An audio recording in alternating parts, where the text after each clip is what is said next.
El otro día dejábamos la clase justo en el momento crítico en el que Alcalá Zamora había decidido que la solución a aquel problema que se había suscitado, según Azaña, no era tal problema. En definitiva, había sido un 2% del censo electoral el que había optado en aquellas elecciones de junio del 33 por votar a las derechas. Entonces, él lo etiquetó como aquellos burgos podridos, tomando literalmente una expresión inglesa sobre los burgos rotten, y lo que hizo fue despreciar aquella victoria que habían conseguido las derechas en aquellos burgos podridos, es decir, en aquellos municipios que no alcanzaban el 2% del censo electoral. No le dio importancia, pero sirvió para que la derecha con el Partido Radical como ariete y con Alejandro Lerroux intentando ocupar el centro político, sirviera, como digo, para que iniciara una campaña que procurase desposeer del poder a esa conjunción republicano-socialista. Incidió en un aspecto fundamental, actuó como un punto de disolución, en un punto de disolución sería la mejor expresión, un punto de disolución en aquella conjunción republicano-socialista, porque el PSOE, que nunca fue republicano, pero sí fue marxista, esto es importante tenerlo presente, porque en esa conjunción republicano-socialista, que es como se denominó en la época la alianza en el 31, lo que hizo fue romperla. ¿Por qué? Porque, como dije también el otro día, en el año 17, los republicanos habían dejado al PSOE en un intento fracasado de huelga revolucionaria que había dado con todo el Comité Central del Partido Socialista en la cárcel. Bien, eso es lo que había pasado en el 17, esa es la idea que tenían en la cabeza aquellos socialistas, que eran los que estaban dirigiendo el PSOE en el año 31, que eran los que estaban dirigiendo el PSOE en el año 33. Pero sobre todo había dos almas antagónicas entre sí, como eran Indalecio Prieto y Largo Caballero, de los que ya hablamos el otro día. Había un tercero en discordia, que era más un intelectual que un político que se faje en la arena política, que fue Julián Besteiro.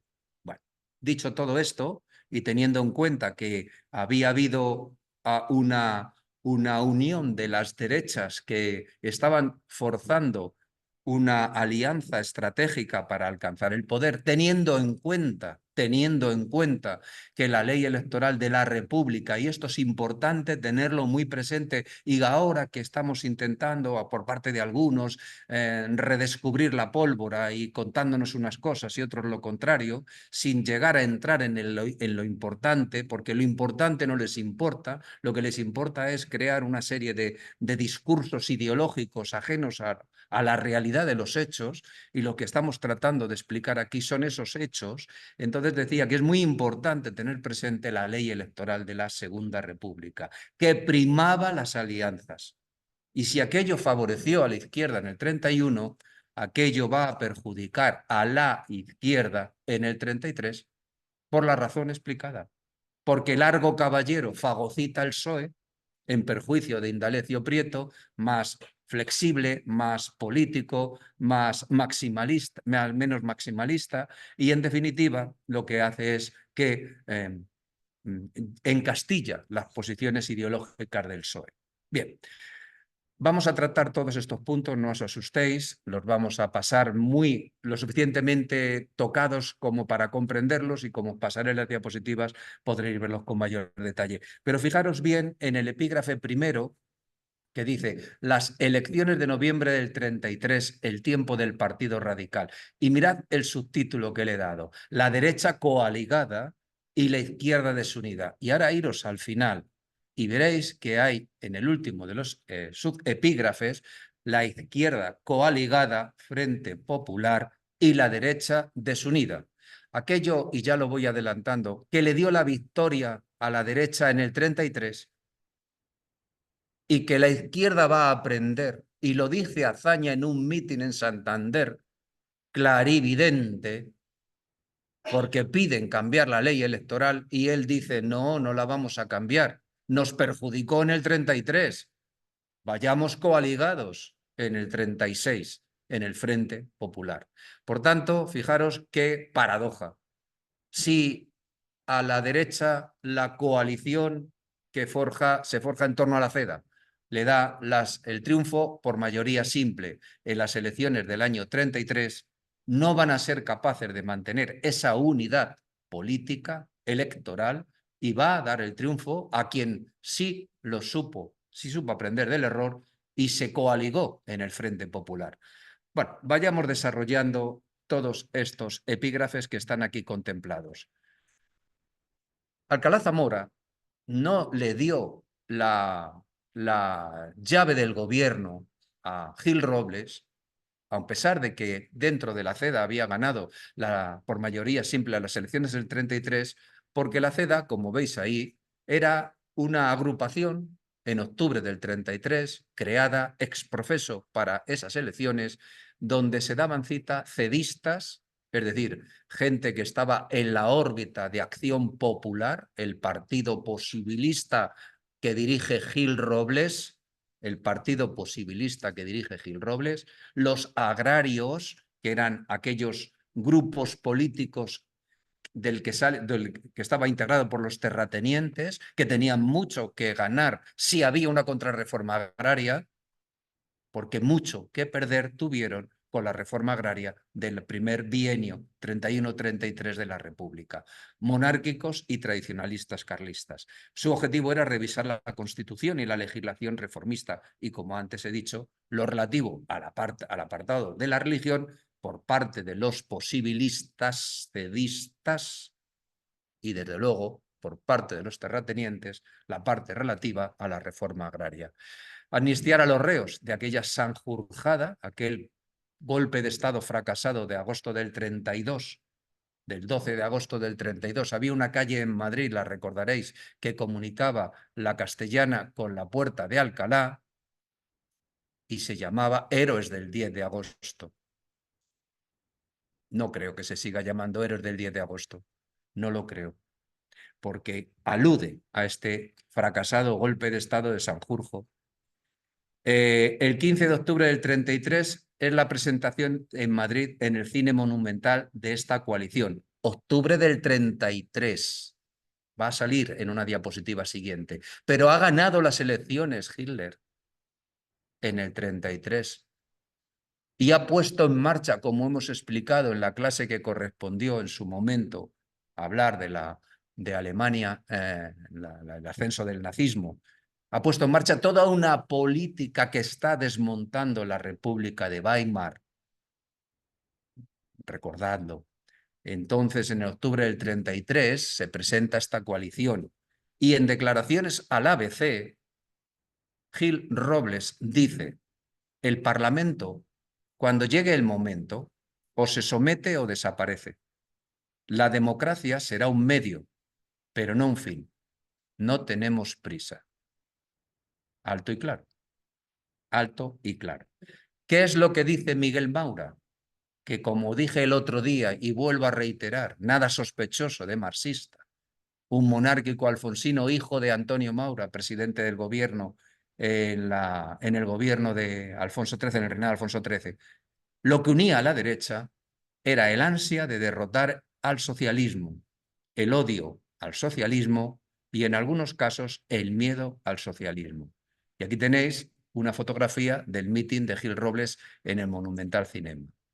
Tenían en la cabeza una idea de España que era una idea articulada sobre la unidad y no las autonomías, vamos a decirlo así. Y buscaban, mediante una dinámica de movimientos juveniles que integraron dentro de la JAP, Juventudes de Acción Popular, integraron, como digo, toda una ideología que se apropió de una simbología que es común a la historia de España, pero que la patrimonializaron en beneficio de su idea política.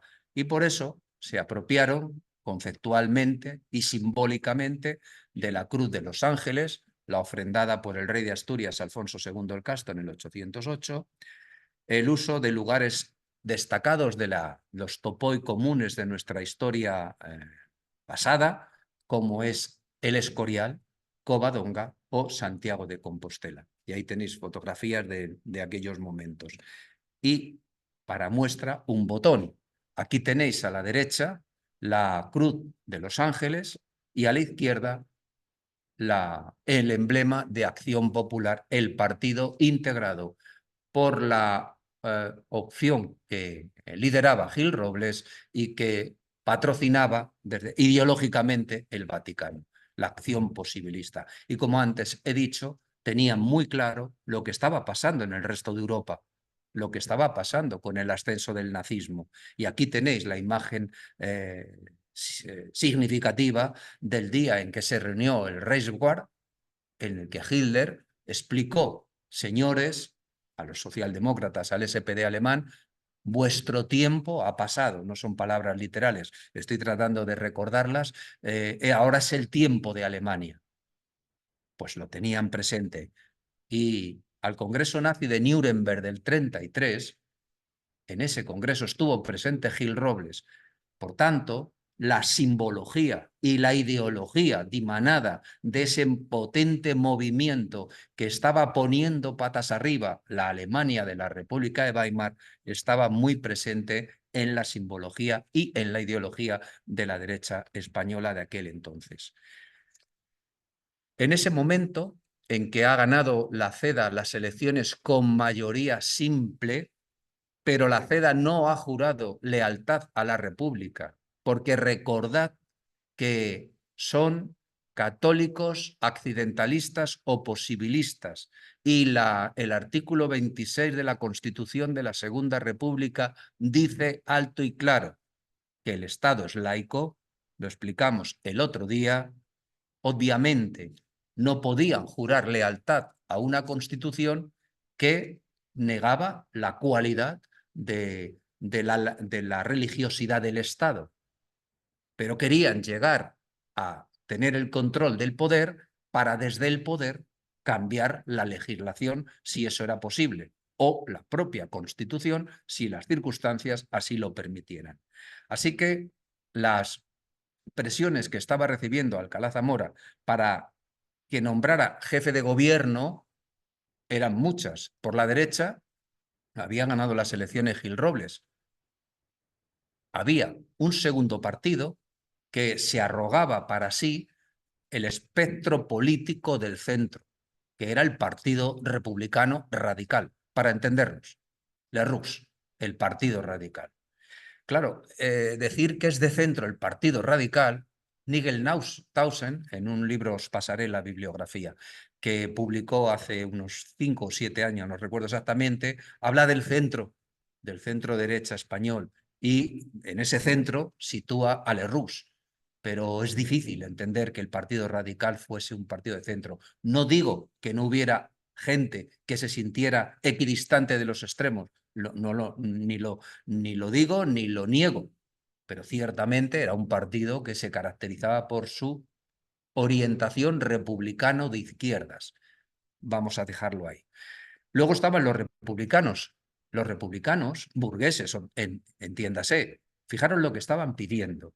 Había ganado las elecciones la CEDA. Es cierto que no había jurado lealtad a la República, pero no obstante, ellos lo que están diciendo es suspender la apertura de las Cortes y no dar comienzo a la legislatura. Eso es hacer rechinar el sistema. Están diciendo que se cree un gobierno de concentración republicana, que se convoquen nuevos comicios. No nos gusta lo que ha salido, vamos a convocar unos nuevos comicios. Y eso lo están firmando gente como Azaña, Casares Quiroga y Marcelino Domingo, gente del Partido Republicano Radical, gente de izquierda republicana, como es el caso de Azaña, y Marcelino Domingo, por supuesto. ¿Y a quién se dirigen? A Martínez Barrio, que es el segundo de a bordo del Partido Radical, que va a romper con Lerroux cuando Lerroux se aproxime a la CEDA. Luego está el PSOE. El PSOE, como digo, estaba expectante. Desde el primer momento amenazó que si la CEDA entraba en el gobierno, el PSOE provocaba la revolución. Asturias, 1934, pero no solo en Asturias, como vamos a ver. Anarquistas de la CNT y la FAI, que se lanzan a una tercera huelga revolucionaria. Esto de los anarquistas, que el otro día explicamos quiénes eran los enemigos de la República, y dijimos, por un lado estaba la Iglesia, el mundo ultraconservador, y por otro lado estaban los anarquistas. ¿Cómo se llamaba el ministro de Justicia? Ahora no me acuerdo, que fue anarquista, le llamó gimnasia revolucionaria. No, no era Jiménez de Asu, era un anarquista, era este que fue durante la guerra, ministro de Justicia, ahora no lo recuerdo. Bueno, qué más da.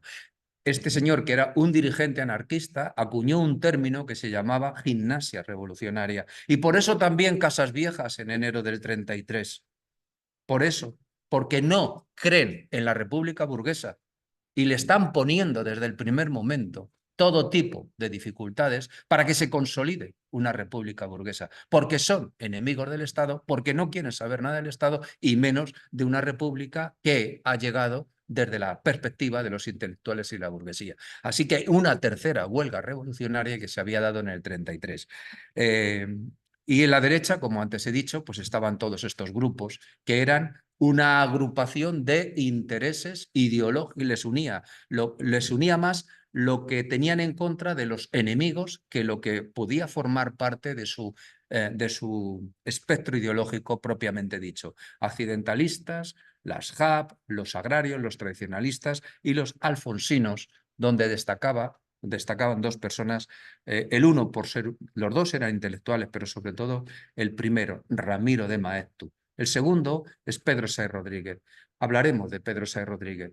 Luis Ansón, en un libro que me imagino habréis leído y si no lo recomiendo, que lleva por título Don Juan, ya lo adelanto, de clases mm, eh, sucesivas, le equipara a Sáenz Rodríguez con Antonio Cánovas del Castillo en la transición que trajo la monarquía de Juan Carlos I. Este Pedro Sáenz Rodríguez es un conspirador nato. Llegó a ser ministro de Cultura con el gobierno de Franco en Burgos. Lo digo por si alguno va recordando de quién estoy hablando. La República quiso rectificarse. Por eso yo le he titulado, y en este libro que publiqué en su día, que muchos de vosotros tenéis en vuestro poder, que es España 1923-1939, historia de un tiempo convulso, yo le dividí a la República en la República anhelada, que es el bienio 31-33, y la República rectificada, que es el 33-36, que estamos ahora abordando. Desde luego, como antes he dicho, como dije el otro día y como reiteraré, el Partido Radical, Lerroux no era un hombre de centro, no era en quien estaba pensando Ortega el 6 de diciembre en el meeting del Teatro de la Ópera, del Cine de la Ópera, del 6 de diciembre del 31, cuando estaba pidiendo que se nacionalizara la República, cuando estaba pidiendo que se rectificara la República. No estaba pensando en Lerroux. Por supuesto que no. Estaba pensando en gente como Azaña por el lado izquierdo del espectro político de ese partido de centro por hacer, y por otro lado en Gabriel Maura por el lado derecho de ese potencial partido. La lástima es que fue Lerroux el encargado de dirigir el gobierno. Y ese segundo gobierno de Lerroux había tenido uno en las inmediato anterior a la convocatoria de elecciones de noviembre del 33. Ese segundo gobierno de Lerroux nace hipotecado porque no tiene la mayoría en las Cortes. Pero eso mismo le pasó a Azaña. Azaña no tenía la mayoría en las Cortes. Su partido no tenía. Alianza Republicana, luego transmutada en Izquierda Republicana, no tenía la mayoría. Si sacaba adelante los proyectos políticos es porque le estaba apoyando el PSOE con sus votos. No estaban en el gobierno, estaban en la conjunción republicano-socialista.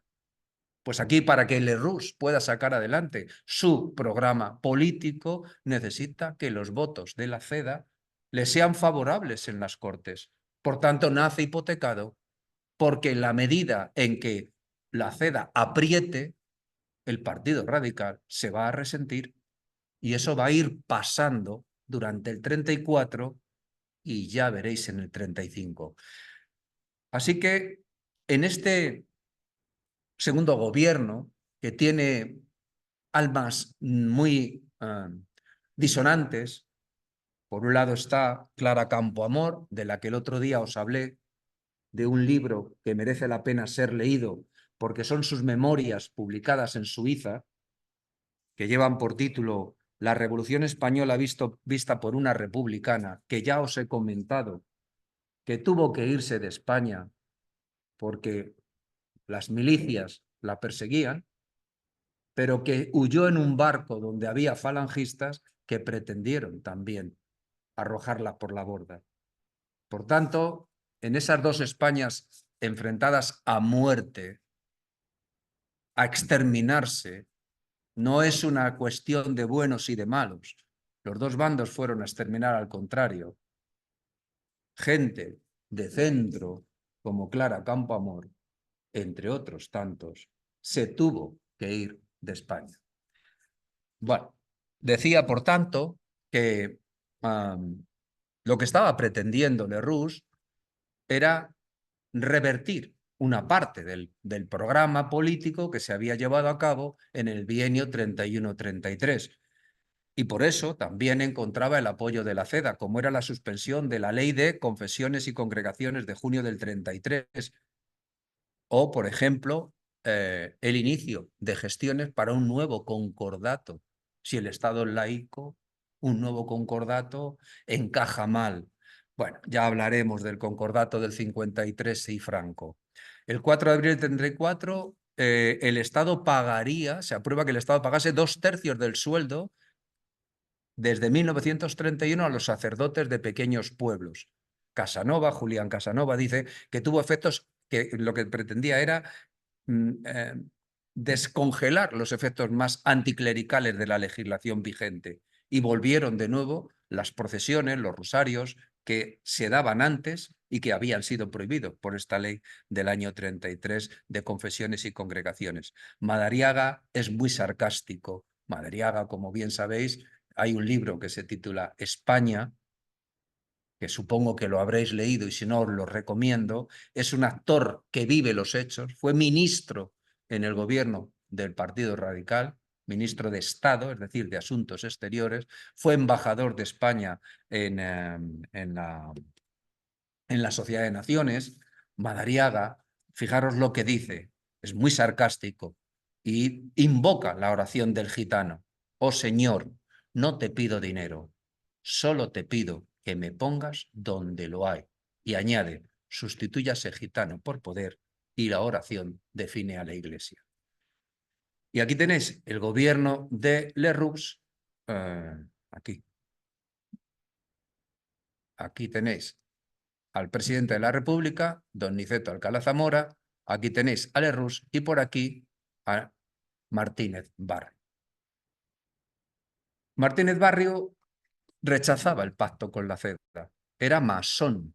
Martínez Barrio llegará a ser el presidente de las Cortes y luego primer presidente en el exilio en el año 39, cuando Azaña salga por Le Pertuis y dimita de sus funciones como presidente de la República. Martínez Barrio, por tanto, no está dispuesto a que se colabore con la CEDA. Sabe perfectamente que el sentimiento del Partido Radical, que como antes he dicho es republicano de izquierdas, encaja mal con un partido confesional como es la CEDA, y por tanto crea una disfunción dentro del propio Partido Radical, dimite y crea un partido propio, el Partido Radical Demócrata. A partir de este momento, partidos que habían estado desde el primer momento formando parte de la conjunción republicano-socialista se van a ir disgregando y separando en distintas entidades políticas diferenciadas. No vamos a entrar en ello. Me importan los grandes hechos, no los detalles, ¿de acuerdo? El PSOE está controlado por Largo Caballero e inicia la preparación por el camino revolucionario. El PSOE, en el 34, empieza a dar los pasos por si la CEDA llega al poder. La CEDA aprieta desde fuera. El mitin en Escorial de abril del 34, las juventudes reciben a Gil Robles al grito de jefe, jefe. Y luego está Falange Española y de las Jons. Los alfonsinos se han dado cuenta que no tienen fortaleza, tienen dinero, pero no su idea política no cala. Y por tanto, como no cala, ellos necesitan aprovechar el impulso de la juventud. Y lo que van a hacer es, permitidme la expresión, comprarse un partido juvenil. Van a financiar a Falange Española. La van a financiar. Hay que leer a Gil Pecharromán, que es un autor que conoce muy bien, ha trabajado muy bien todo lo que tiene que ver con la derecha española. Lo tenéis citado en mi libro, os haré una referencia porque son muchos la bibliografía que hay, y os la haré llegar por si tenéis interés. Y hay un acuerdo en el Escorial, entre Pedro Sey Rodríguez, todos los alfonsinos significativos, para financiar a Falange Española. Y por eso, teniendo en cuenta las dificultades económicas que estaba pasando la Jons, de Ledesma, Ramos y Onésimo Redondo, Falange integra dentro de Falange a las Jons, pasa a llamarse, como bien sabéis, Falange Española y de las Jons, y comienza ese proceso de enfrentamiento entre seguidores de unas y otras ideologías. Y morirá Matías Montero, asesinado por un obrero de la UGT. Ya tiene la Falange un mártir como tuvo el partido nazi en la figura de Horst Wessels, al que está dedicado el himno del partido nazi, el Partido Nacional Socialista Alemán. Y en junio del 35, Mussolini pasa a financiar directamente con 50.000 liras mensuales a Falange Española y de las Jons. No lo dice Gil Pecharromán, lo dice Sánchez Asiaín en un libro que también os traeré la semana que viene cuando hablemos de la guerra, de la financiación de la guerra civil. 50.000 liras que cobraba el jefe de Falange acudiendo directamente a París y que llegó hasta enero del 36 porque las finanzas del Estado italiano no estaban para demasiados excesos. La primera crisis de gobierno, voy avanzando, si no, no me va a dar tiempo, la va a provocar Gil Robles. Gil Robles va a forzar una crisis de gobierno porque, como os he dicho, este gobierno del Partido Radical, solo con ministros del Partido Radical, nace hipotecado. Y como nace hipotecado, quien tiene el control real es la CEDA, que tiene la mayoría simple en el Congreso. Y en esa crisis de gobiernos, cuando entra en el gobierno Salvador de Madariaga como ministro de Estado y Rafael Salazar Alonso, que tiene calle en Madrid, en Argüelles exactamente, y del que dice Madariaga, es un joven político de 38 años, duro y de orden. La crisis se va a llevar por delante a Lerroux, porque Lerroux no quiere sacrificar a Niceto Alcalá Zamora. ¿Por qué? ¿Por qué? Porque tanto la CEDA como el Partido Radical, en su programa político de las elecciones del 33, llevaban a amnistiar a los golpistas de agosto del 32 con Sanjurjo a la cabeza. Pero pero Alcalá Zamora no está por la labor. Así que se aprueba en el Congreso, en las Cortes, tiene mayoría CEDA junto con el Partido Radical, pero hay, como veis, puñetazos. ¿Para qué vamos a discutir si podemos resolverlo a puñetazos? Decía un parlamentario argentino hace ya tiempo. Los resultados es que se amnistió también a anarquistas que habían participado en el episodio de Casas Viejas de enero del 33. Lerroux va a dimitir porque Alcalá Zamora, en un acto inconstitucional, se negaba a firmar el decreto de amnistía, la ley de amnistía que le llegaba desde las Cortes, porque no aceptaba esa amnistía, pero era inconstitucional en la medida en que había sido aprobado por el Parlamento. ¿Esas facultades las tenía? Limitadas, sí. ¿Qué es lo que hace Gil Robles? Pide la mayor. Pide que dimita Alcalá Zamora. Lerroux se niega y el que dimite es él. Y lleva a la presidencia del gobierno a Ricardo Samper. No, los nombres son necesarios, pero sobre todo las fechas, porque este hombre lo que no va a tener es sosiego.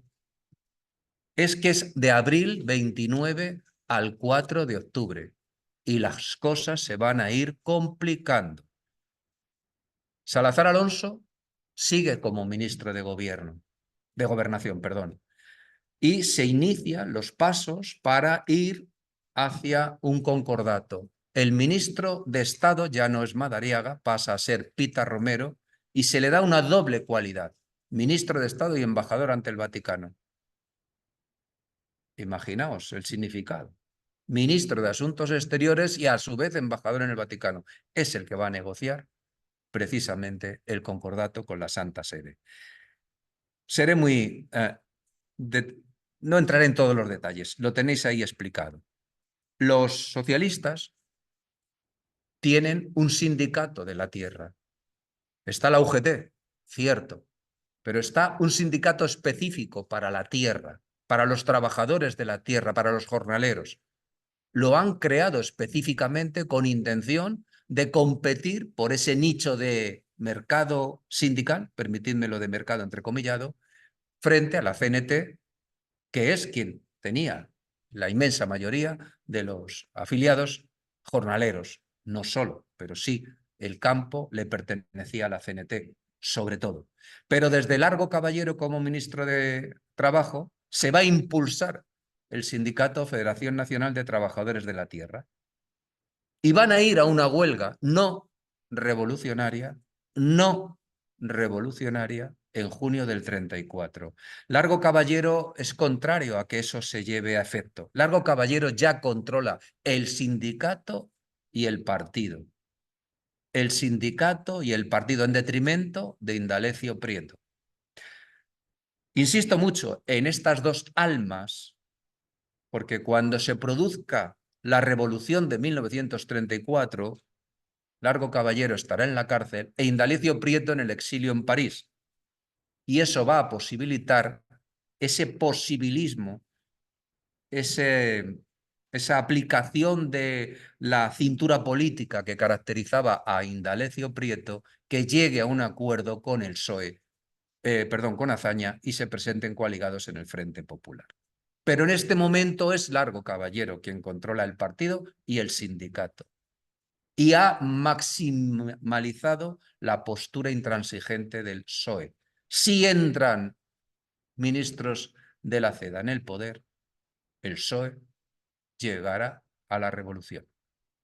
Por eso no ve con buenos ojos que en junio del 34 la Federación Nacional de Trabajadores de la Tierra provoque una huelga no revolucionaria que va a fracasar porque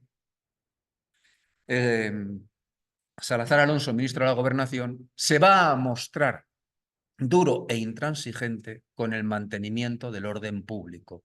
Habrá 15 muertos, pero ha sofocado y ha hecho fracasar esa huelga no revolucionaria y ha dejado tocado a una parte importante de futuros apoyos en la huelga revolucionaria, es así, de octubre del 34. Vamos a hablar de la sedición de Cataluña. El gobierno de la Generalitat, desde que se construye la autonomía, está controlado por Esquerra Republicana.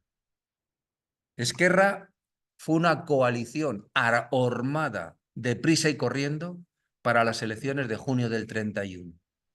Entre otros estaba el Estat Català, que era de Francesc Macià, ya lo hablamos el otro día. Estaba el Partit Republicà Català de Companys y estaba el seminario L'Opinión, que venía de los tiempos de la Renaissance. Todo esto se agrupó en una coalición electoral, en un partido transversal de izquierdas que era Esquerra Republicana. Esquerra está dirigida por Companys porque ha muerto en olor de multitudes, permitidme esta expresión, Francesc Macià en diciembre del 33. Y la dirige entonces Companys. Companys es un hombre que está detrás de un sindicato de rabasaires, arrendatarios de la tierra, de las viñas, de las vides. La vid en Cataluña es muy importante, como bien sabéis. El antagonista ideológico y por el que compiten por el poder en Cataluña, entonces y ahora, está la burguesía catalana, integrada dentro de la Lliga que dirigía Francesc Cambó, que son la burguesía que ha puesto en pie todo el proceso de autonomía venida desde la mancomunidad y devenida en autonomía desde los 10 mancomunidad con Antonio Maura a autonomía con la Segunda República, gente que representa los intereses de la burguesía catalana frente a gente que representa los intereses de la no burguesía, jornaleros y trabajadores no afiliados ni al PSOE ni a la CNT, que son los que estaban en Esquerra Republicana. La Generalitat había aprobado una ley ventajosa para estos arrendatarios de vides, de viñas, los rabasaires. Mejoraba su situación de aparceros y arrendadores. La duración del arrendamiento pasaba a 6 años. El valor de la renta no podría superar el 4% del valor de la tierra. Arrendadores con 18 años explotando la tierra pasaban a ser posibles propietarios, podrían adquirirla. Se fijaba que el valor de la finca lo determinaría una comisión paritaria. El precio sería el que tuviera la propiedad antes de la plantación y se pagaría en 15 anualidades. Eso lo dice Albert Balcells en un libro colectivo, también un libro de bolsillo como el que os he enseñado, sobre Cataluña. Lo que no dice Balcells, lo que no dice, pero sí lo va a decir Gabriel Tortella en otro libro colectivo, es que él tenía la ley un fin partidista, obviamente. Iba a beneficiar a quien votaba a Esquerra, obviamente.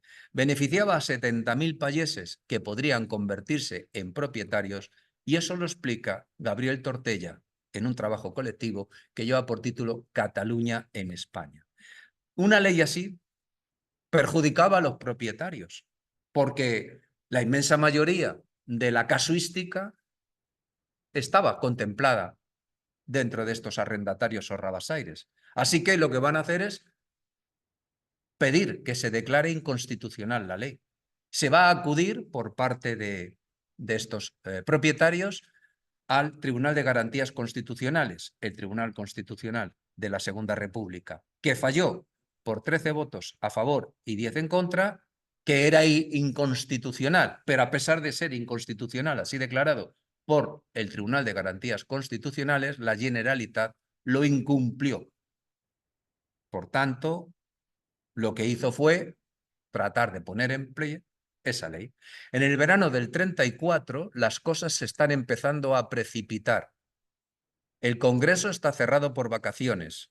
La CEDA está expectante porque entiende que el gobierno de Samper es un gobierno débil y, por tanto, espera acontecimientos que le puedan favorecer como meterse dentro del gobierno. Lo que no podía ser 8 o 9 meses atrás porque Alcalá Zamora lo negaba, ahora quizá pudiera ser posible. Los partidos republicanos van a promover un golpe de Estado palaciego y me voy a explicar. El PSOE visita a Azaña. Le piden que firmen un manifiesto conjunto. Partidos republicanos más PSOE. Piden la dimisión de Samper y formar un gobierno provisional.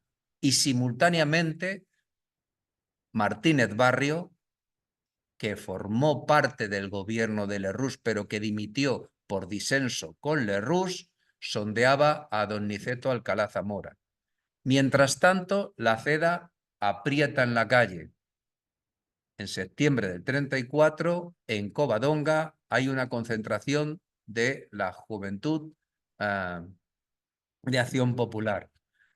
La CEDA, como digo, presiona y la izquierda trata de boicotearlo en la medida de sus posibilidades. Aquí tenéis el artilugio del que se tuvieron que valer para que las tachuelas que habían puesto los militantes de izquierda que impidiesen la llegada del coche de Gil Robles a la concentración de Covadonga, pues lo sorteara con éxito. En septiembre del 34, Gil Robles da un paso al frente y pide un nuevo gobierno con ministros de la CEDA. Recordad que el PSOE ha dicho, si entran ministros de la CEDA en el gobierno, nos vamos a la revolución. Los líderes republicanos sin el PSOE le piden a Alcalá Zamora crear un gobierno de salvación nacional, gobernar con las Cortes cerradas, una suerte de régimen de excepción o dictadura republicana. Santos Juliá, muy filoazañista, muy filo-PSOE, dice que se rumoreaba que Alcalá Zamora iba a dimitir. Confieso que yo no he sido capaz de encontrar en ningún otro autor esta afirmación tan rotunda. González Calleja y sus colaboradores, por eso se dice et ali, en este libro de bolsillo, alude a que don Niceto dijo, venía nada menos a que yo matase a las Cortes por la espalda, provocando una crisis de gobierno a gusto de ellos. Alcalá Zamora rechaza el intento republicano de golpe de Estado palaciego. Las Cortes se abren el 1 de octubre. Samper defiende la gestión de su gobierno. Presenta el pacto con la Generalitat, ese que el Tribunal de Garantías Constitucionales había dicho que no era constitucional, lo adecúan para que pueda serlo, para que encaje dentro de la legislación constitucional de la República. Por tanto, presenta la posibilidad de convertir la ley de arrendamientos aprobada por la Generalitat, convertida en inconstitucional, en algo que pueda ser constitucional. Gil Robles lo rechaza, le acusa de forzar las cosas. La ley era inconstitucional. Aporta una solución: aplicación de medidas políticas y uso de la fuerza si fuera preciso. El gabinete está condenado. Sin los votos de la CEDA, Samper no puede gobernar. Los republicanos quisieron forzar la Constitución e impedir que la CEDA llegara al poder. Alcalá Zamora se mantuvo firme. El 4 de octubre encargaba a Lerroux que formara gobierno. Y entraron 3 ministros cedistas.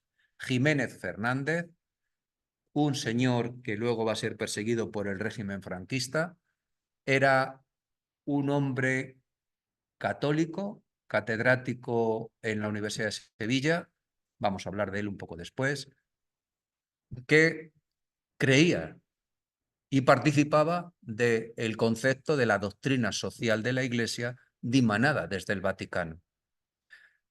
Jiménez Fernández en agricultura, Aizpún en justicia, Oriol en trabajo. La izquierda lo calificó de hecho monstruoso.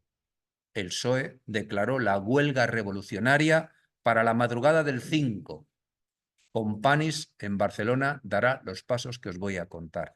Mientras esto está sucediendo, en San Esteban de Pravia se ha detenido a un barco que venía cargado con armas para el PSOE que llegaban desde Francia.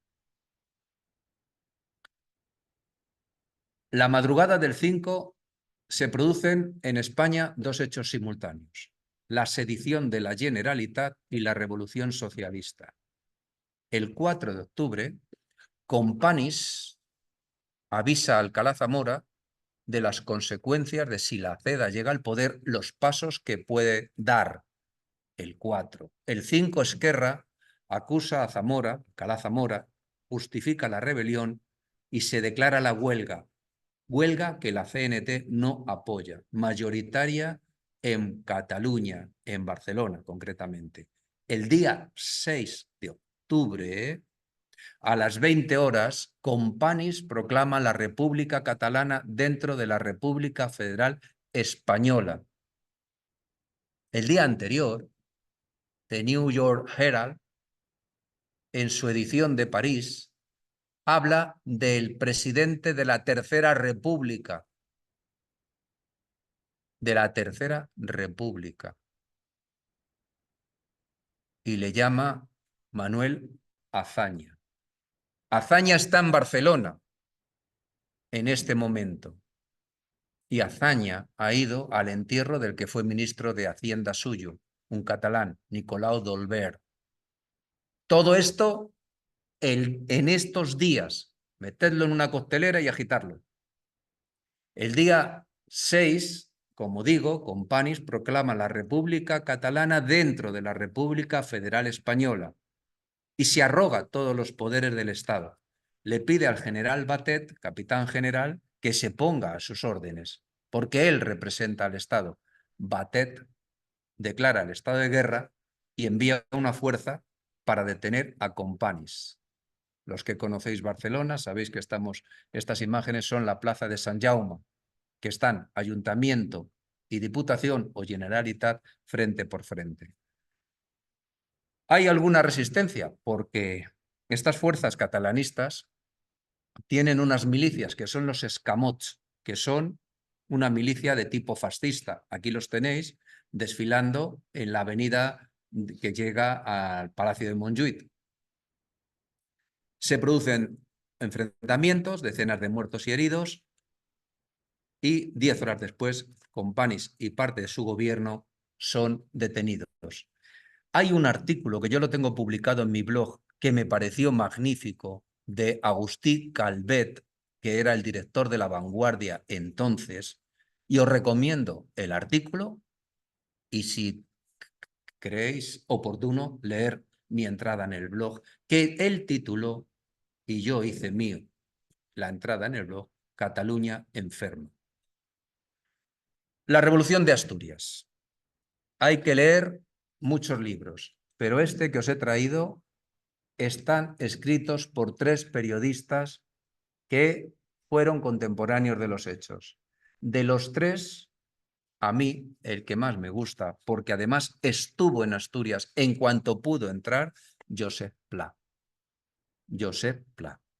El libro está escrito por Manuel Chávez Nogales, por José Díaz Fernández y por Josep Pla. Pero el único que estuvo en Asturias cuando pudo entrar desde Santander fue Josep Pla, que describe lo que vio. Y lo que vio fue una destrucción absoluta de la ciudad de Oviedo por parte de los mineros que se habían hecho con el control de los polvorines de las minas y habían volado edificios emblemáticos que representaban lo que representaba la sociedad dominante contra la que ellos se habían alzado. Por un lado la iglesia, aquí tenéis cómo quedó la Catedral de Oviedo, la Cámara Santa y toda la calle Uría, que es la arteria más emblemática de la ciudad de Oviedo, los edificios fueron volados. El ejército tuvo que intervenir porque en toda España hubo una revolución, tuvo muy poco recorrido en el resto de España, salvo en lo contado de Cataluña, salvo algunas zonas de Guipúzcoa, donde fue asesinado un empresario guipuzcoano apellidado Oreja, el tío abuelo de Marcelino Oreja, de Mayor Oreja, tío abuelo de Mayor Oreja, el dirigente uno de los líderes del Partido popular, fue ministro de Interior con el gobierno de Aznar. Pues este señor era del PNV, Oreja, el tío abuelo de este señor, fue asesinado por sus obreros. El PNV no se sumó a la revolución, dijo a sus seguidores que no iba con ellos. Fueron fuerzas socialistas, milicias socialistas, las que estuvieron detrás de todo este intento de revolución en el País Vasco, y en el sitio donde más éxito tuvo, 15 días, fue en Asturias. Tuvo que entrar el ejército, Franco fue encargado del desarrollo de las operaciones militares, usó a los regulares y a la legión, entraron en un territorio hostil, muy quebrado, con gente muy enfrente, estaban gente muy decidida a defender la revolución, y el resultado, como bien sabéis, fue un balance de víctimas, 1000 muertos entre los alzados, 300 en el ejército, se llenaron las prisiones, hubo violencia sin límite, los presos escribieron cartas denunciando esa violencia y solo cesó tras una comisión de británicos y franceses que visitaron las cárceles. Y eso ya nos lleva a hablar de la Revolución de Asturias a las elecciones de febrero del 36. Lo que he contado, y llevamos 55 minutos de desarrollo, 50 minutos, alude al año 34. El 34, el 35 va a ser más rápido. Los acontecimientos se van a suceder muy rápidamente. ¿Por qué? Porque los alzados han sido derrotados. Hay 30.000 presos en las cárceles. Tenerlo presente. 30.000 presos en las cárceles, porque se han alzado contra el Estado. El Estado ha usado la fuerza represora, porque en un Estado de derecho, el único que tiene la capacidad legal para usar la violencia, para usar la fuerza, es el Estado, a través de las distintas organizaciones a las que el Estado les ha conferido esa cualidad. Bien, se han alzado en armas contra el Estado lo ha reprimido y hay 30.000 personas en las cárceles. Muchos son socialistas, muchos son anarquistas. Esos anarquistas que boicoteaban a la República desde el primer momento del nacimiento de la República burguesa, cuando lleguen las elecciones de febrero del 36, inopinadamente,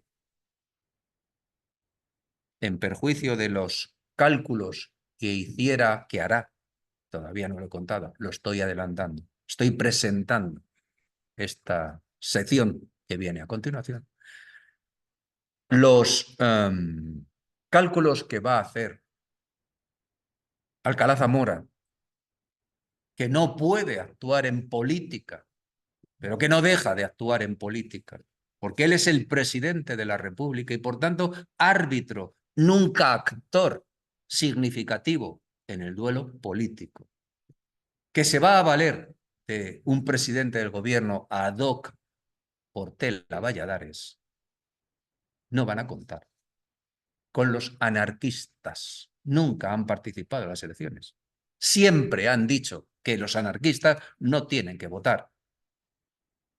Y aquella gente militante seguía a pie juntillas el dictado del sindicato. En febrero del 36 será distinto. Con 30.000 personas en la cárcel, irán a votar.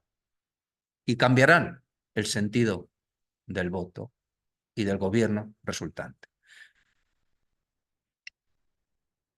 Como decía, la izquierda ha salido mal parada.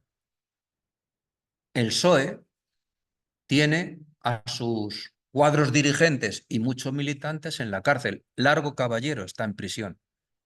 Largo Caballero. Indalecio Prieto huye y en el 35 está en París. Y desde ahí va a llevar a cabo las maniobras necesarias para tomar el control del PSOE en perjuicio de Largo Caballero.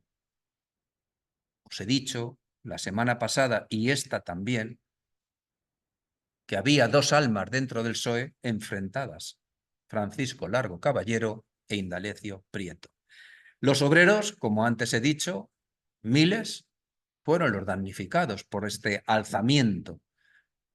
En Cataluña, Companys está detenido, enjuiciado y condenado primero a muerte y luego a 30 años de prisión conmutada. También saldrá, cuando gane el Frente Popular, saldrá del Jerez, del puerto de Santa María, y volverá a dirigir la Generalitat. Azaña está encausado. Azaña sale bien parado. Se sobresee su expediente. Recupera la libertad de acción. Confieso personalmente que a mí no me ha quedado claro el papel de Azaña en Barcelona. A mí no me ha quedado claro. Otra cosa es que judicialmente se sobreseyera su caso. Pero todos sabemos cómo funciona la justicia. Dicen que tiene una venda en los ojos. Así que Azaña con libertad de acción e Indalecio Prieto en París dan los pasos necesarios para revitalizar una suerte de conjunción republicano-socialista. Y luego está la derecha, que va a quedar reforzada en sus posiciones ideológicas. La derecha comienza el acoso contra los radicales. Su objetivo es modificar la legislación del primer bienio. El modo es forzar crisis de gobierno que vayan desgastando a los radicales. Los pasos los tenéis ahí. Octubre del 34. Companys es condenada a muerte. Alcalá Zamora dice que no firma esa condena a muerte, que no la firma. Entonces, Gil Robles entiende que Alcalá Zamora está vulnerando la Constitución, porque quien tiene que pedir el indulto no es el presidente de la República, es el gobierno, como pasó con Sanjurjo. Fue el gobierno el que lo pidió, fue Azaña el que lo pidió, fue Azaña el que dijo que no se crease un mártir en la figura de Sanjurjo. Fue Azaña el que dijo que la rebelión de los capitanes Galán en Jaca, Galán y el otro no recuerdo cómo se llamaba, en Jaca, había creado un mártir para la República. Que no se repitiera ese modelo, pero fue el gobierno de Azaña el que le planteó. No fue el presidente el que dijo que se negaba a firmarlo. Ahí está el conflicto. Y luego está Calvo Sotelo. En el Congreso de los Diputados hace una campaña contra el gobierno radical con el fin de erosionarlo. Se acusa a Samper, que es el presidente del gobierno, y al ministro de Guerra, Hidalgo, de ser los culpables de los sucesos de Asturias porque no supieron frenar la rebelión. Gil Robles presiona a Lerroux, quien lo destituye. Siguiente paso es atacar al ministro de Instrucción Pública, Filiberto Villalobos. El objetivo, lo tenéis abajo destacado, boicotear a los ministros fieles a la República.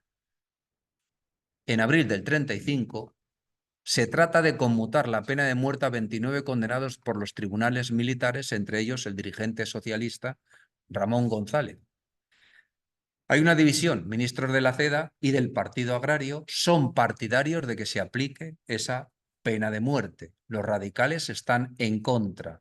El resultado es una crisis de gobierno. El resultado es que Azaña se opone a que la CEDA tenga más peso en la crisis.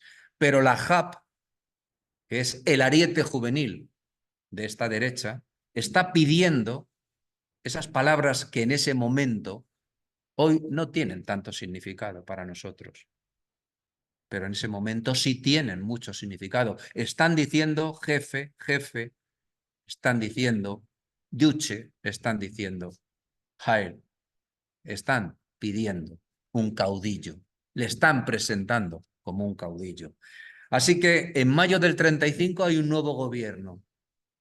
Si en enero del 34 el segundo gobierno de Lerroux, no hay ningún ministro de la CEDA, un año después, el gobierno solo tiene 2 ministros que son del Partido Radical.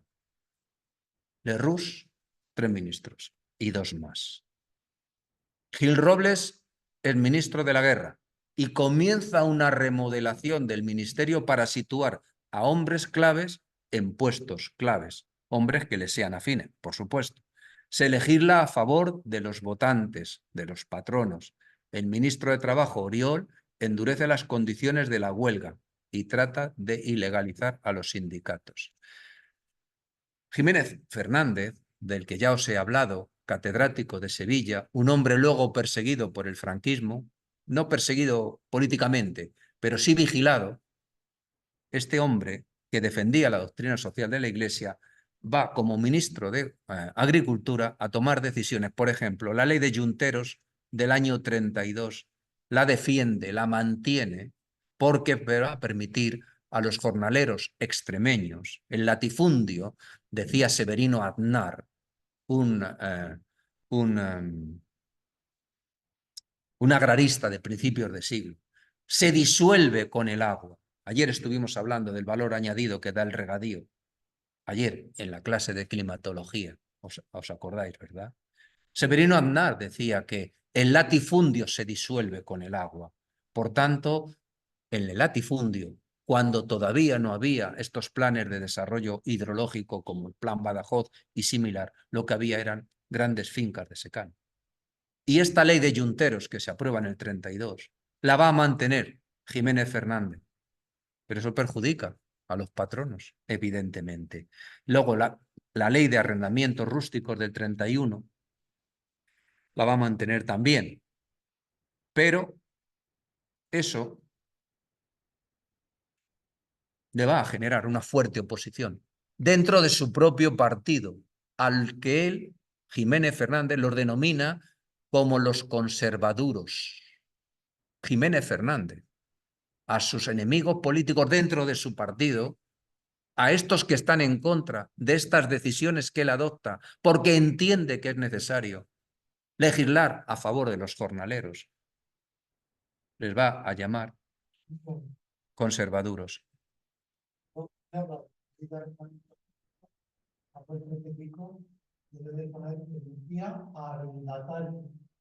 Permitía arrendatarios, perdón, sí.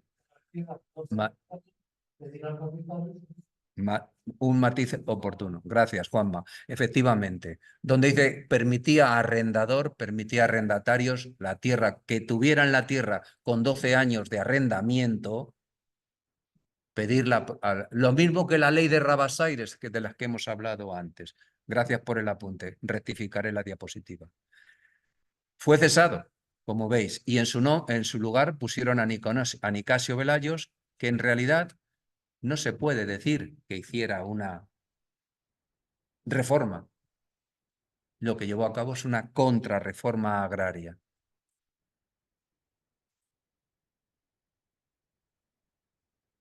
El Partido Radical, en el año 35, salta por los aires. La corrupción se lo lleva por delante. El partido que intentaba, de alguna forma, ser el centro político, equidistante de las distancias entre un extremo ideológico y el otro, es un partido lleno de gente de buena intención, republicanos de izquierda, pero también de mucha venalidad, de mucha gente que se valía del cargo en su beneficio. Corrupción. Y estalló en el 35. El caso de Straperlo y el caso Nombela son los más señalados. Straperlo, como bien sabéis, porque creo que está en la mente de todos nosotros, que hemos llegado a oír hablar de Straperlo y que es la contracción de los apellidos de David Strauss y de Perlovich, eran gente que negociaba concesiones de juegos de la ruleta a cambio de dinero. Es que esto es como si estuviéramos leyendo la prensa hoy. Strauss y Perl lo que hicieron fue denunciar a Alcalá Zamora lo que estaba pasando, porque habían incumplido los pactos entre los que tenían que dar la concesión y los que pagaban por la concesión. Alcalá Zamora, lo dice en sus memorias, no he traído el libro, cita a Lerroux y dice Lerroux, estoy limpio, no hay ningún problema, esto no me afecta. Bueno, pero llegó un señor apellidado Nombela Este señor había sido el representante, el inspector general en las colonias, y él había cancelado un contrato de una naviera y se le presionó.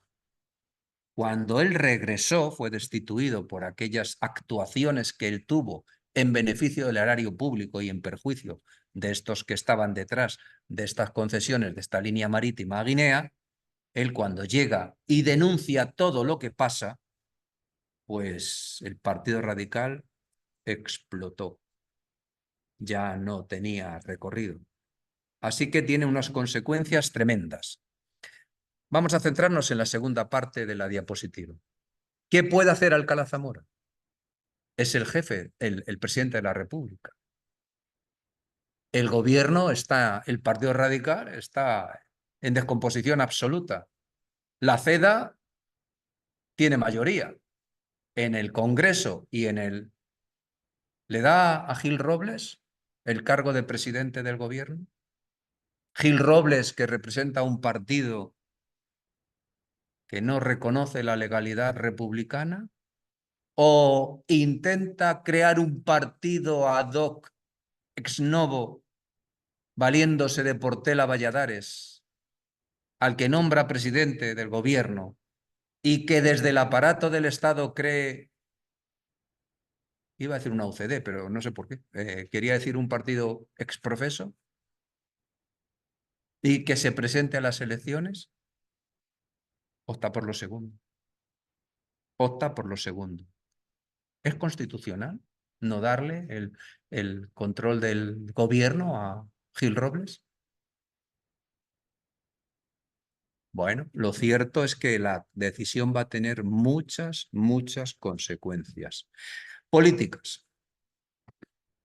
Apostó fuerte por crear un partido de centro y fracasó.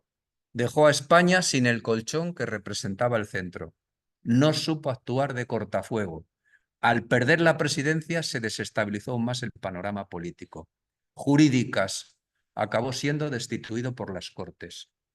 Se valió de la capacidad que tenía en tanto que presidente de la República para disolver las Cortes, pero luego tenía que justificarlo y ser refrendado por las Cortes.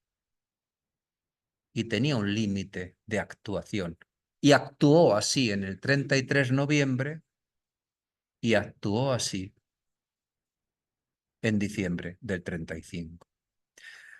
Y personales. Él nunca entendió el papel que le correspondía como presidente de la República. El desencuentro con Azaña fue un precio que España tuvo que pagar. No se toleraban. No se toleraban. Cuando Azaña le dice, o le tiene que decir, que el consuegro, perdón, de Niceto Alcalá Zamora, llamado Queipo de Llán, ¿os suena? Le tiene que decir que está conspirando contra la República a primavera del 36, no se lo dice directamente. Se vale de terceros. Y Alcalá Zamora en sus memorias dice, me dicen, mi consuegro no puede hacer estas cosas. Bueno, pues es mentira. Su consuegro desde marzo del 36 está conspirando contra la República. Lo dice el propio Queipo de Llano en sus memorias. Así que vamos a las elecciones, se presenta el Partido Comunista, el Frente Popular, que pide la amnistía, como veis, Gil Robles y un despliegue de propaganda inmenso, el PSOE, la Dignidad Catalana, los vascos, y hay una campaña popular muy enconada, muy enconada, muy enconada. Recordad que el Frente Popular es un constructo político que surge desde creo que era la Tercera Internacional, el Comité en Moscú en el verano del 35, donde se pide que en las democracias liberales las fuerzas de izquierda vayan coaligadas en una coalición electoral llamada Frente Popular. Dijimos en este curso, Chile, el primero de los frentes populares. El segundo, el de España. El tercero, el de Francia. Léon Blum va a ganar las elecciones en nombre del Frente Popular, que también se celebran por estas fechas en Francia. ¿Lo recordáis? Por tanto, el Frente Popular es un constructo jurídico, electoral, que surge desde la Tercera Internacional o Comintern de junio del 35 en Moscú. Pero fijaros qué cosas dicen, qué lenguaje tan visceralmente violento se utilizaba. Largo Caballero dice, esto está tomado de uno de los adalides del Largo Caballero, ¿cómo se llamaba? Este catedrático fallecido de la Complutense, ahora no me acuerdo. El León y la Quimera. Ahora me acordaré del autor, pero el título del libro es El León y la Quimera. Fijaros lo que dice. La sociedad capitalista no se transformará por vía de la democracia. Recordad lo que decía Gil Robles en el mitin de Cine Monumental del 33. El Parlamento, si no se doblega, ¿os acordáis? Largo Caballero dice que la sociedad capitalista no se transformará por vía de la democracia. Habrá que hacerlo revolucionariamente. Como dijo Pablo Iglesias, el fundador del PSOE, la clase trabajadora no puede ir todos los días a la lucha revolucionaria, solo cuando las circunstancias lo demandarán, porque la clase burguesa no abandonará el poder, el usufructo del poder, más que ante la revolución. Las elecciones no son más que una etapa en la conquista del poder. ¿Qué estaba diciendo Gil Robles en el 33? No son más que una etapa en la conquista del poder. Y su resultado se adapta a beneficio de inventario. Si triunfan las izquierdas, con nuestros aliados podemos laborar dentro de la legalidad. Pero si ganan las derechas, tendremos que ir a la guerra civil declarada. Yo deseo una república sin lucha de clases, pero para ello es necesario que desaparezca una de ellas. ¿Qué está diciendo? Ninguno de los actores de los extremos creían en la democracia parlamentaria. Ninguno. Solo un partido de centro, como decía Ortega, en esa nacionalización de la República, en esa rectificación de la República, podía hacer algo. Año 35. Recordad cómo está el panorama político en el 35 en el mundo. El Frente Antirrevolucionario, con Gil Robles a la cabeza, dice ni lucha de clases ni separatismos. Estas ideas no pueden tener cabida en el concurso de las ideas lícitas. Podremos discrepar en cosas accidentales, en procedimientos, pero en la esencia de la sociedad única y de una patria única no debe haber discusión. Al que quiera discutirlo hay que aplastarle. Alto y claro. Así que Calvo Sotelo va por la misma línea. Pertenece a los más reaccionarios, a aquellos que están dentro de Renovación Española, con Ramiro de Maeztu, Pedro Sainz Rodríguez, todos los alfonsinos a la cabeza, etcétera, etcétera. Había dos Españas, dice Calvo Sotelo. Una estaba representada por el Frente Revolucionario y otra por el Antirrevolucionario, que estaban formados por partidos de derechas que coinciden en los principios de patria, religión, familia, orden, autoridad y propiedad, que estaban dispuestos a evitar la revolución. Y se van a las elecciones de febrero del 36. ¿Y qué sucede? Pues que en realidad no sabemos muy bien quién ganó ni quién perdió. Y eso ha dado un recorrido extraordinario. Fijaros, Madariaga, año 78, en el libro España.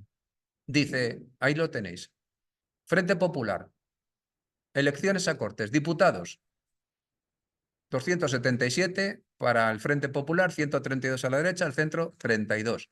Casanova, Julián, en una obra que lleva por título República y Guerra Civil, dentro de la editorial Crítica. 263, 156, 54. Moradiellos, en un libro sobre la Guerra Civil.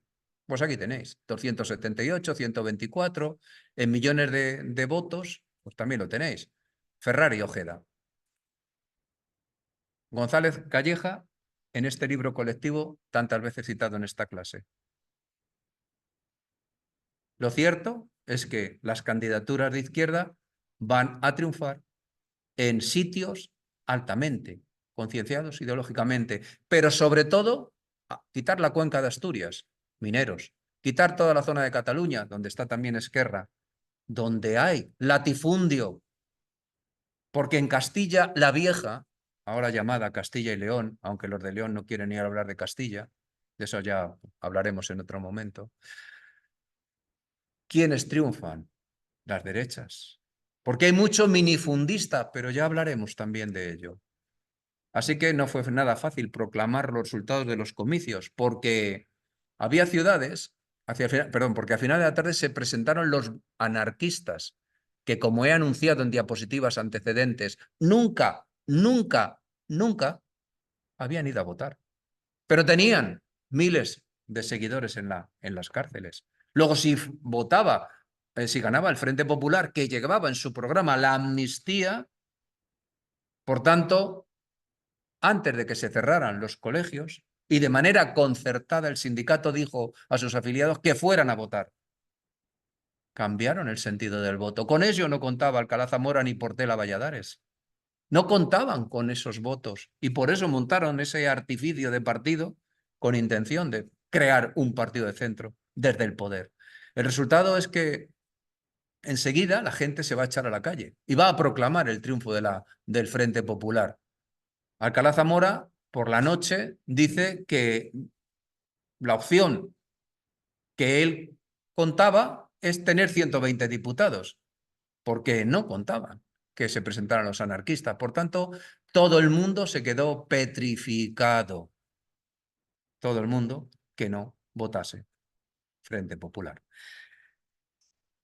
El resultado es que no sabemos muy bien, porque se dejaron de contar, porque hubo gobernadores civiles que se asustaron, porque las actas se dejaron de contar, porque no sabemos muy bien. Lo que sí están todos los autores de acuerdo es que por poco ganó el Frente Popular.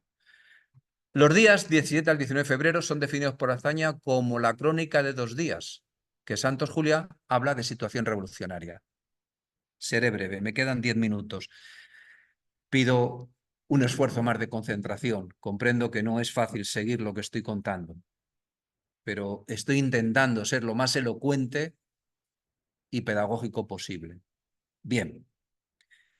Como digo, en el centro de la diapositiva hubo desbandada de gobernadores civiles y autoridades, lo que provocó vacío de poder, exposición de las urnas y de las actas electorales, nombramientos de gobernadores civiles deprisa y corriendo de madrugada, reacción de la derecha. Gil Robles pidió a Portela Valladares que declarase el estado de guerra. Era el jefe del gobierno, presidente del gobierno.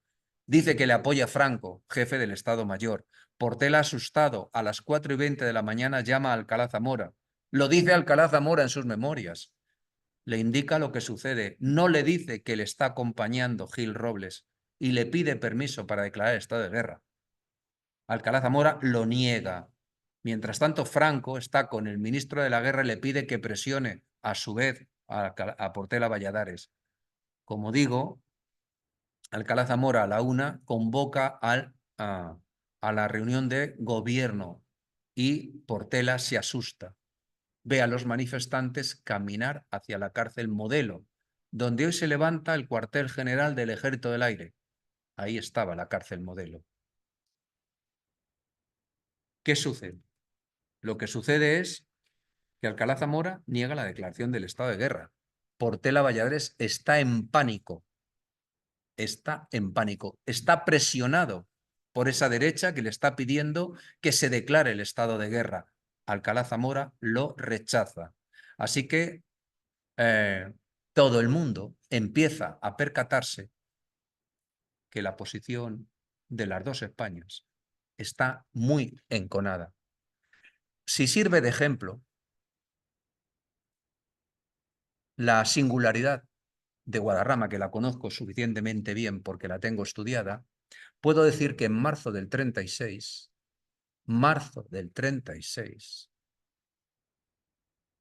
contemporáneo a estas fechas, en Guadarrama hubo violencia entre los dos grupos ideológicamente enfrentados en este momento electoralmente.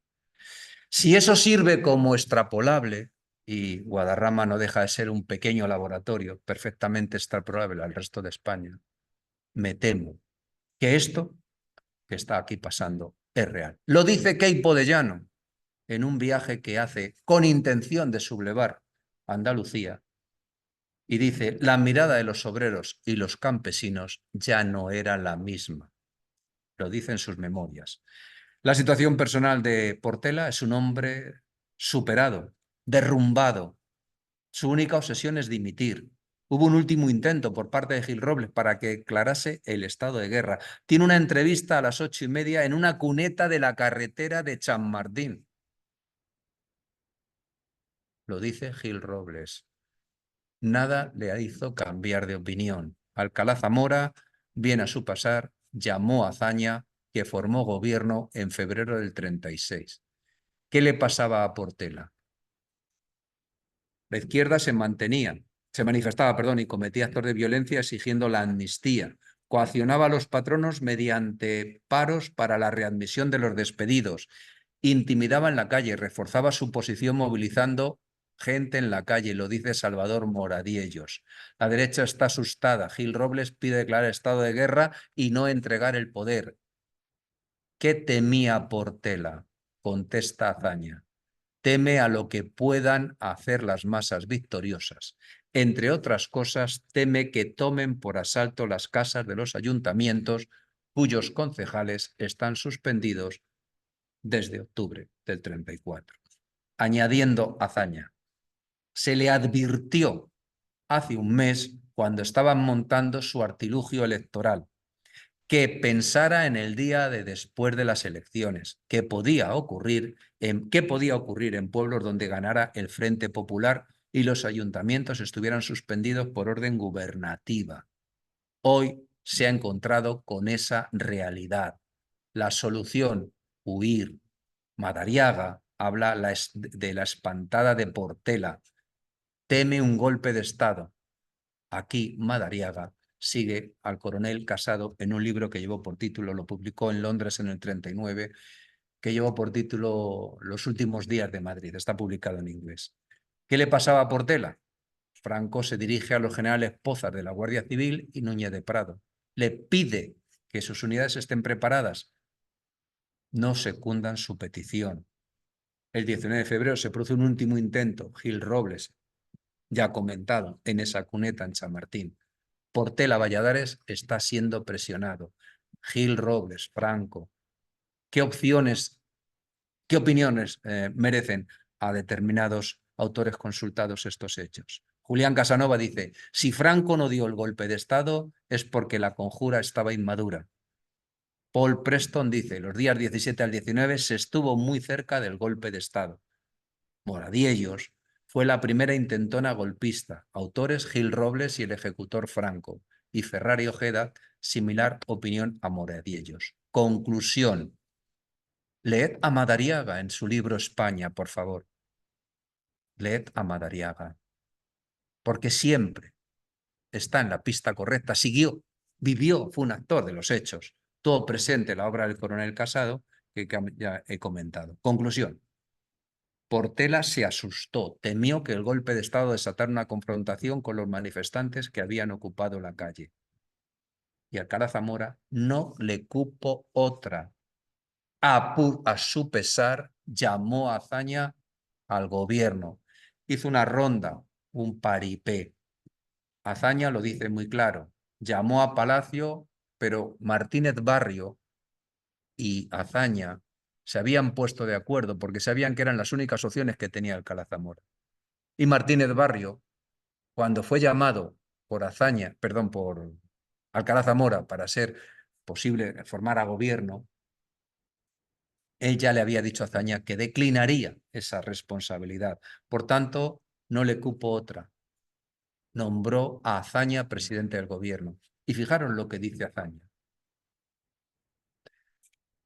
Hoy, 19 de febrero, las elecciones el 16. Ni siquiera sabemos exactamente cuál es el resultado electoral, ni por tanto qué mayoría tenemos. Falta repetir en algunas provincias. Todos estábamos en la creencia de que aun ganando no entraríamos en el gobierno hasta dentro de unas semanas y no tengo nada preparado al respecto al personal, entrando de improviso y a un mes de distancia de la apertura de las Cortes. Nuestra situación será más delicada y difícil sin el respaldo del Parlamento. Pero afortunadamente, había una comisión que es la Diputación de Cortes. Ahora hablamos de eso. Azaña aceptó el reto, se puso a gobernar. No había Cortes, estaban sin constituirse, faltaba el recuento. El Congreso no se tenía que reunir hasta el 15 de marzo. Pero la Diputación Permanente de las Cortes, que es un invento de las Cortes de Cádiz de 1812, como bien dice Juanma, evita el vacío en unas Cortes cerradas o por vacaciones, porque está representado proporcionalmente un cuerpo legislativo que representa, digo, de manera proporcional a los partidos que integran las Cortes. Por tanto, es fundamental esta institución de la Diputación Permanente de Cortes, y esa es la que le va a permitir al gobierno de Azaña no gobernar por decretazo, como él dice, sino gobernar con el respaldo de las Cortes.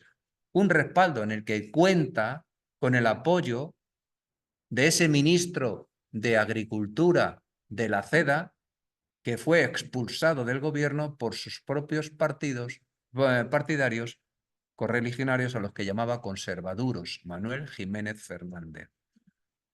Y Azaña se puso a gobernar. No fue un gobierno del Frente Popular, fue un gobierno de republicanos, como en la conjunción republicano-socialista. Los socialistas no van a entrar en el poder hasta después del golpe de Estado del 18 de julio. Así había sido el pacto electoral. Largo Caballero, controlador del aparato del PSOE, negaba la entrada de los socialistas. Las primeras medidas, el objetivo era desmovilizar a la calle, recuperar el orden público. El diario Sol, editorial, pedía neutralidad de la calle. Medidas. Decreto de amnistía. Todos los afectados por la Revolución de Octubre, menos los acusados de asesinato o terrorismo. Readmisión de despedidos.